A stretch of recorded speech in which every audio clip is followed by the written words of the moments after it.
સંધ્યા ગાયત્રીનું મહત્વ.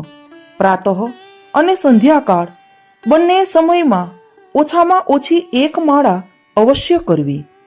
નિશાયામ વા દીવા વાતી યદ જ્ઞાન કૃતમ ભવેત ત્રિકાલ સંધ્યા કરણાત તત્સર્વ હિ પ્રણશ્યતિ.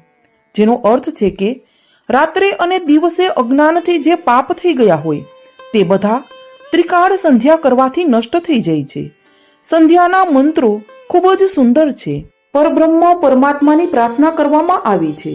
ભગવદ કૃપાથી સંધ્યા કરનારાના પાપો નાશ પામીને તેના હૃદયમાં મહાન સાત્વિક ભાવોનો વિકાસ થઈ શકે છે.